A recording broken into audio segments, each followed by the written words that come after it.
The night before the wedding, when the house was finally quiet and the last candle on the dining table flickered low, Emily sat alone in her childhood bedroom and stared at the ivory dress hanging on the closet door. It smelled faintly of steamed fabric and lavender, a scent her mother used years ago. She pressed her palm to her chest, trying to slow her breathing. Tomorrow, everyone would stand, smile, and say her life had begun. But what no one knew, what would shatter everything before the sun fully rose, was that this wedding would never happen the way anyone expected. And by morning, two people would walk away exposed, while one woman would walk away forever changed. If you've ever trusted someone completely, stay with me, because this story asks a quiet question that lingers long after the final word: what do you do when love turns out to be a lie? They met 6 years earlier in a small coffee shop near a bus terminal in Ohio. Emily was 39 then, steady in her job as a hospital administrator, careful with her life, careful with her heart. Mark was 42, charming in a reserved way, the kind of man who listened more than he spoke. He wore plain jackets, drove an old sedan, and laughed softly, like he didn't want to disturb the room. Their conversations were ordinary at first: weather, work, tiredness, but something about him felt safe. He spoke about wanting peace, about being done with drama. Emily believed him because she wanted to. When he said he had an ex from years ago and it was finished, she nodded and never asked again. Have you ever accepted an answer because it sounded comforting, not because it felt complete? The years passed in a rhythm that felt dependable. They bought groceries together, argued about paint colors, visited his sister every Thanksgiving. Mark proposed on a quiet Sunday evening, no crowd, no music, just a simple ring and a simple promise. Emily cried because she thought she had waited long enough to finally be chosen. The wedding plans were modest but meaningful. Close family, old friends, a small ceremony in a lakeside venue. Nothing extravagant. Emily wanted the marriage more than the wedding. She told herself that was wisdom. Yet even wisdom, when mixed with love, can overlook small signs. Mark's phone was always face down. He took calls outside. When Emily asked, he smiled and said, "Work stuff. You know how it is." And she did know. Or at least, she thought she did. 3 days before the wedding, Mark told her he needed to stay late at work to finalize a project before taking time off. Emily believed him without hesitation. She spent that evening labeling seating cards, humming softly, imagining her future. What she didn't know was that a message had already arrived on her phone hours earlier, unnoticed among group chats and reminders. It came from a number she didn't recognize. No words. Just a photo. The image was grainy but clear enough. Mark, unmistakably Mark, sitting at a small bar booth. And beside him, leaning close, was a woman Emily had never seen before. Her hand rested on his knee. His hand rested on hers. The timestamp said 2 hours ago. Emily wouldn't see it until later that night. And when she did, her world shifted quietly, like a door closing without a sound. At first, Emily told herself there must be an explanation. She stared at the photo again, zooming in, looking for a mistake. Her stomach tightened. She scrolled up. Another message appeared. "You deserve to know," it read. "He's been seeing her again. I'm sorry." There was no signature. No threat. Just information. Emily sat on the edge of the bed, the dress behind her glowing softly in the dark. She didn't cry. She didn't scream. She felt something colder than anger, something steadier. She opened Mark's contact, typed, "Are you still at work?" The reply came almost instantly. "Yes. Long night." That was the moment Emily knew the truth. And in that knowing, something inside her hardened into resolve. Before we go deeper, let us know in the comments where you're watching from. We'd love to hear from you. And if you're new here, click on the subscribe button so you never miss any of our upcoming videos. Emily didn't confront him that night. She lay awake, listening to the hum of the refrigerator down the hall, replaying moments she had ignored. The cancelled dinners. The sudden gym sessions. The way he avoided eye contact when she mentioned the future. By morning, she had made a decision. Not a loud one. Not a dramatic one. A clear one. She would let him walk into the truth himself. She spent the next day calm, almost eerily calm. She answered calls, smiled at her sister, confirmed details with the caterer. Mark came home late, kissed her cheek, and said nothing. Emily watched him sleep that night, noticing how easily he rested. Have you ever looked at someone you loved and realized you were the only one awake? Emily didn't respond to the message right away. She set her phone face down on the nightstand and sat there for a long time, listening to the faint creaks of the house settling around her. The clock read 11:47 p.m. Mark wasn't home yet. He wouldn't be for hours. And for the first time since she'd met him, Emily wasn't waiting with anticipation. She was observing, herself, her thoughts, the stillness that followed a truth finally spoken aloud, even if only through a stranger's text. Sleep came in fragments. Images replayed in her mind, not just the photo, but moments she had once brushed off as nothing. The way Mark always volunteered to run errands alone. The way he changed passwords under the guise of security. The way he praised her for being low drama, as if calmness were a favor she performed for him. By morning, Emily wasn't exhausted. She was alert. As if her body had decided that denial was no longer worth the energy it took to maintain. She went to work as usual. The hospital corridors smelled of disinfectant and coffee, familiar and grounding. Colleagues greeted her, unaware that something fundamental had shifted. Emily handled meetings, signed off on reports, answered questions with her usual steadiness. Yet beneath the routine, her mind worked quietly, assembling a timeline.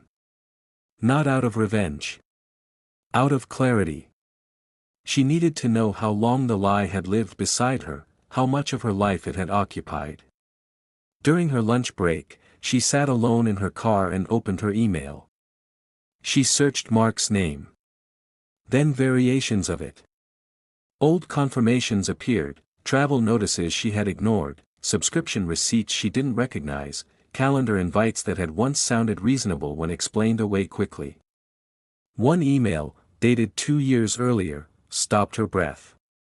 A hotel booking in a city he had claimed to visit only once, for a conference she now realized never existed. Emily closed her laptop slowly. The truth didn't crash down. It aligned. That evening, Mark came home relaxed, joking about how exhausted he was, how ready he was for the wedding to be over so they could get back to normal. Emily smiled at the right moments, asked neutral questions, watched him perform the version of himself he wanted her to see. She noticed how easily he filled silence, how little he asked about her day. When he kissed her cheek, the gesture felt ceremonial, like something learned rather than felt. After dinner, Mark disappeared into the shower, humming softly. Emily stood at the kitchen sink, staring at her reflection in the darkened window. She looked the same. No tears. No visible cracks. But inside, something had shifted from soft to solid. She realized then that heartbreak wasn't always loud. Sometimes it arrived quietly, settled in, and waited for you to notice it had changed everything. Later that night, unable to sleep, Emily pulled an old box from the back of the closet. Inside were journals, letters, scraps of paper from earlier versions of herself. She read words written by a woman who had once sworn she would never shrink to keep someone comfortable. A woman who believed that love should never require blindness. Emily felt no shame reading them. Only recognition. She hadn't betrayed herself intentionally. She had just trusted that love would protect her from the need to be vigilant. The next day, Emily took a long lunch and drove across town to a small office she had researched carefully. A family law attorney. She hadn't planned to see one, but once the idea formed, it refused to leave her. The meeting was calm, factual, almost disappointingly ordinary. They discussed timelines, finances, options. The attorney didn't ask why. She didn't need to. Emily walked out of that office lighter, not because the situation was resolved, but because she knew she wasn't powerless. Mark texted her that afternoon. "Miss you. Can't wait for the weekend." Emily stared at the message for a long time before placing her phone back in her bag. She didn't reply. Not out of punishment. Out of choice. That night, Mark fell asleep quickly, his breathing deep and even. Emily lay awake beside him, staring at the ceiling, counting the small sounds of the house. She thought about the wedding guests. About her family. About the woman in the photo, how long she must have waited to send that message. Emily wondered what it took for someone to finally choose honesty over comfort. By the time dawn crept through the curtains, Emily was no longer deciding what to do. She was deciding how. She knew she wouldn't confront him in the privacy of their home, where lies could be softened and rewritten. She knew she wouldn't cancel quietly and carry the burden alone. The truth had been hidden in plain sight for too long. When it emerged, it would stand where the lies had once been spoken freely. Emily rose from the bed carefully, not waking him. She stood in the doorway for a moment, looking back at the man she had planned a life with. The wedding morning arrived clear and cool. The lake shimmered under pale sunlight. Guests gathered early, laughter floating easily. Emily moved through the preparations calmly, her voice steady, her hands sure. She asked the coordinator to hold on to her phone, saying she wanted no distractions.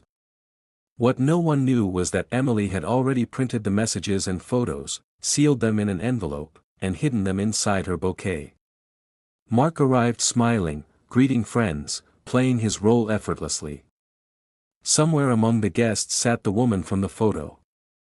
Emily recognized her instantly. The ex older than she expected. Nervous. Avoiding eye contact. The truth no longer required effort to see. When the ceremony began, the officiant spoke about commitment, honesty, and building a life on truth. Mark recited his vows with confidence, voice warm, words practiced. People smiled. Some wiped tears. Then Emily stepped forward. Her voice didn't tremble. "Before I say anything," she said, "there's something everyone here deserves to know." A ripple moved through the crowd. She handed the envelope to the officiant. "Please read this." The silence that followed felt heavy. The officiant hesitated, then read. His expression changed. He looked at Emily. "Are you certain?" She nodded. He turned to the guests and explained what the messages revealed. Gasps followed. Mark's face lost all color. "This isn't what it looks like," he said, reaching for Emily. She stepped back. "It looks exactly like what it is," she replied. Then she addressed the woman seated quietly. "You can stand now. You don't need to hide." The woman rose slowly, tears falling, shame visible. Emily turned back to the guests. "Thank you for coming," she said. "I won't begin a marriage built on lies." She placed her bouquet down and walked away alone. 6 months later, Emily lived in a smaller apartment near the hospital. Life felt quieter, clearer. Some nights were heavy. Others peaceful. She never responded to Mark's letters. She didn't need closure from the person who broke the truth. What she gained instead was something stronger than a wedding ever promised: self-respect. Emily once said to a friend, "Losing him hurt. But losing myself would have hurt more." So now, I ask you, what would you have done in her place? Would you have confronted him in private, or chosen the truth openly, no matter the cost? Do you believe moments like this end lives, or reshape them? Share your thoughts. And stay with us, because the next story may sound unbelievable, but like this one, it carries a truth many recognize only when it's too late.